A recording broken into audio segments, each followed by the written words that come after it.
Formal consultations pertaining to cultural resources began with tribes in North Dakota in the late 1990s. The focus of initial discussions was on establishing relationships, learning about each other's perspectives, discussing the mutual obligations and responsibilities of the North Dakota Department of Transportation, or NDDOT, the Federal Highway Administration, or FHWA, and the tribes, within the context of National Historic Preservation Act, or NHPA, legislation. These discussions led to the formulation of a programmatic agreement, or PA. The foundation of the programmatic agreement is that the NDDOT, the FHWA, and the tribes are members of a Tribal Consultation Committee, or TCC, that meets at least twice a year. The NDDOT funds and facilitates these meetings. We have come to realize that one of the greatest advantages of this process is that decisions of value to the agencies and the tribes are made at these meetings that could never be made in isolation. I'm one of the first Native American archaeologists still alive. I have participated with the AAA, the SAA. I sat on the executive of the World Archaeological Congress, traveled all over the world, dealt with governments. I look at this PA. It's what I envisioned 26 years ago that would be possible when I got my first degree in archaeology.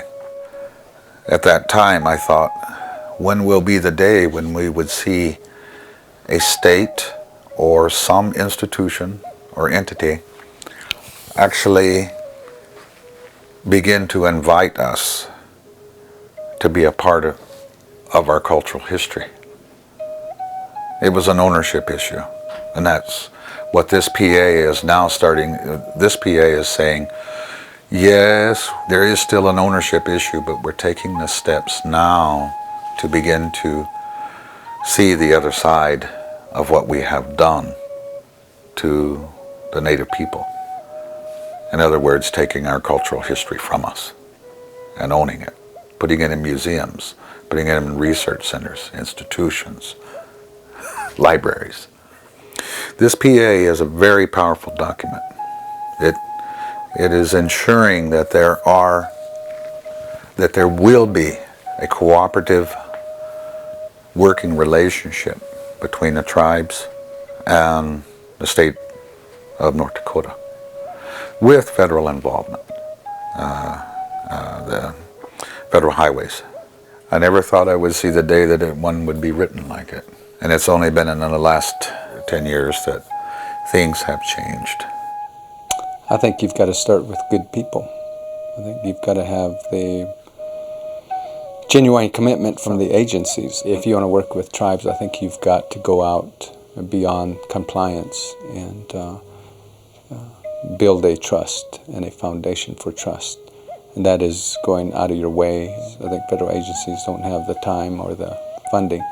But if you want to make it work in the long term, you've got to build that trust relationship. Well, I think really the difference was the 100% participation of the parties involved, so that you felt a role and a responsibility in the creation of this particular PA. I think the document that we have in front of us today, the programmatic agreement, is very unique because there's not another one anywhere in the nation right now that brings individuals with not only the capacity to resolve certain differences in relation to impacts to cultural sites, but more importantly, how we can resolve them in a manner that's consistent with the process and to the betterment of our preservation of cultural sites that we're losing every day.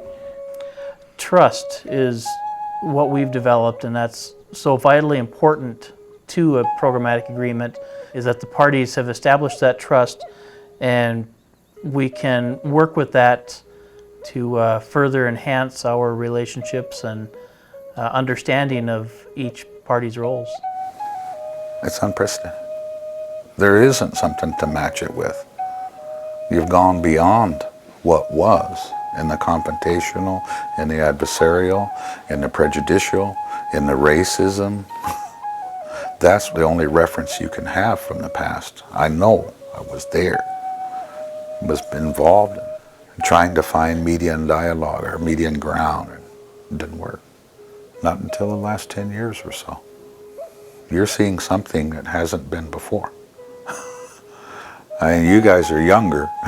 In your generation, you're seeing something here. I'm telling you that. I think DOT really hit the light on this one. And a lot of tribes that I've been in contact with are really now looking at what DOT has here as a model. And I think that's because of the efforts we put together in understanding each one's setting in relation to our authority and responsibility, but more importantly, being open and having that trust mechanism established. Because if you don't have trust, you don't have nothing with tribes. When we used to consult with the tribes on a one-to-one basis, it was a lot of travel for the state DOT and federal highway to go to each of the tribes individually, trying to set up meetings.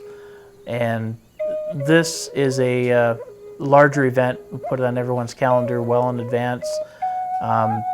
It is an opportunity for the tribes to get together because they share common responsibilities, and they are able to talk about the DOT's process, but having it as a group and being able to plan for it and have it twice a year is very advantageous. The programmatic agreement was signed at a ceremony in Bismarck on November 28, 2006, by representatives of the Federal Highway Administration, the North Dakota Department of Transportation, the Standing Rock Sioux Tribe, the Sisseton Wahpeton Oyate, and the Lower Sioux Indian Community.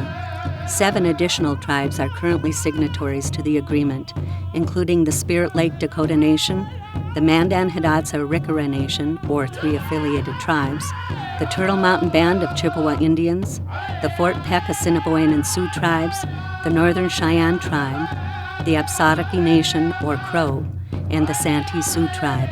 The following tribes participate in meetings and anticipate becoming signatories to the programmatic agreement in the near future: the Wapekwaty Band of Dakota, the Rosebud Sioux Tribe, and the Ogallala Sioux Tribe.